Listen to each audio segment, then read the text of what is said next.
ওয়ানশাক্কাতিস সামাউ ফাহিয়া ইয়াউমাইযিন ওয়াহিয়া। আল্লাহ বলেন আসমান ফেটে যাবে। ফাহিয়া ইয়াউমাইযিন ওয়াহিয়া, আসমানটা সেদিন জীর্ণ হয়ে যাবে।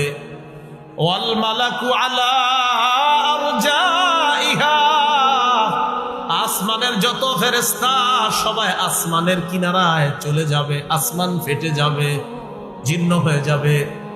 ওয়াহমিলু আরশা রাব্বিকা ফাওকাহুম ইয়াউমাইযিন সামানিয়া, সেদিন আপনার রবের আরশটা বহন করবে 8 জন ফেরেশতা। কয়জন ফেরেশতা? 8 জন ফেরেশতা আরশটা ধরে রাখবে। তো এটা আল্লাহ বলতেছেন। এবার আমাদেরকে কি বলে দেখেন, ইয়াউমাইযিন তু'রাদুনা লা তাখফা মিনকুম খাফিয়া। ইয়াউমাইযিন তু'রাদুনা লা তাখফা মিনকুম খাফিয়া। আল্লাহ বলেন সেদিন তোমাদেরকে পেশ করা হবে, আনা হবে, উপস্থিত করা হবে, তোমাদের সামনে আমলনামা দেওয়া হবে। সেদিন কোনো গোপন জিনিস গোপন থাকবে না। সেদিন কোনো গোপন জিনিস গোপন থাকবে না।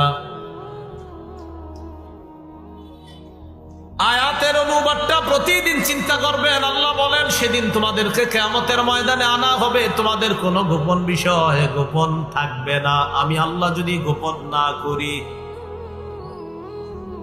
ইয়াউমাইযিন তু'রাদুনা লা তাখফা মিনকুম খাফিয়া, আল্লাহ বলেন সেদিন তোমাদের কোনো গোপন জিনিস গোপন থাকবে না। সূরা লুকমানের মধ্যে আল্লাহ বলেন ইন্নাকা ইন তাকুম মিসকালা হাববাতিন মিন খারদালিন ফাতাকুন ফি সাখরা আও ফিস সামাওয়াতি আও ফিল আরদি ইয়াতি বিহা আল্লাহ।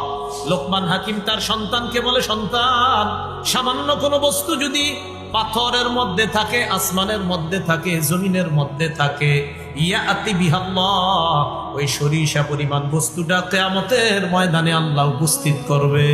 সরিষা পরিমাণ কোন বস্তু পাথরে ছিল, আসমানে ছিল, জমিনে ছিল, আল্লাহ উপস্থিত করবে। আপনার কোনো বিষয় গোপন থাকবে না।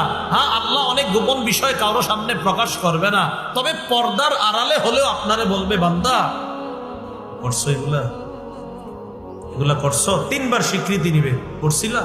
হ্যাঁ আল্লাহ করছিলাম তো। আচ্ছা তাহলে করছিলে এগুলা না? হ্যাঁ। ও ঠিক আছে, তো তোমার যে হালাত, কি অবস্থা হতে পারে, পর্দার আড়ালে নিয়ে আল্লাহ তাকে মাফ করে দিবেন। মাফ করার পর তাকে বলবে, থাক, তুমি কাউকে বলা দরকার নাই, যাও যাও, আমি তোমারে মাফ করে দিচ্ছি।